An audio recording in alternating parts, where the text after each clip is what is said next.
Hello, my name is Alan, and we're going to be talking about the 1972 film Cabaret.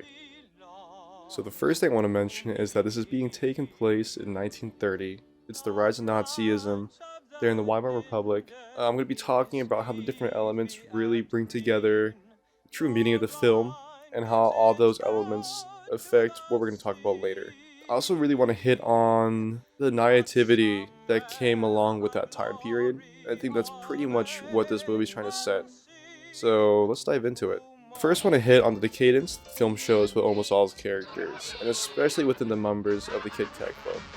The film mostly takes place in either the perspective of the audience within the Kit Kat Club, or within the third person perspective of the two main characters, Brian and Sally.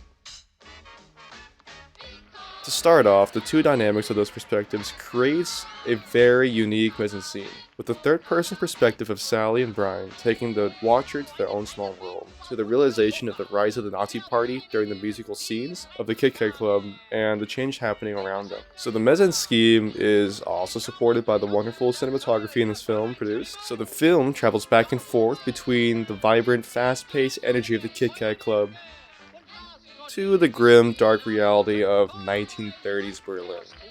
With the use of low-angle shots, different camera movement, and also playing with different angles of light, it is easy to see how this film won so many awards, and how so many different feelings are evoked from this single film. It also helps you to start making a connection of how so many people were blinded to the fact of the rise of the Nazi Party and the consequences that come to it.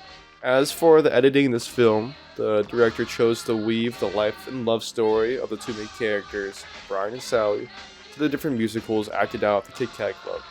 And it's done in a way where it's all connected with the main story. There are many shots where they cause a juxtaposition to what's shown within the life of both Brian and Sally, and even Maximilian, to the outside world around them and how all their lives are being affected, but they're not really paying attention to it or giving it much attention. For example, the scene of Brian and Sally arguing to the cut and switch to a musical where MC is singing while having a polyamorous relationship.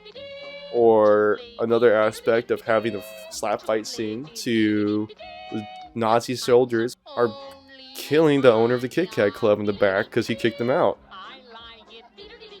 So I also want to talk about the sound used within the film, and I really do think it's one of the most important parts. This whole film pretty much revolves about it being a musical at the end of the day. So the music choice they use, the original songs they come up for this movie, everything they use for the musical aspects are absolutely necessary, and it's what makes this movie so special. It gives you the dynamic between having a fun little love story to having the viewer realizing that this is not just about the love story of, Brian and Sally.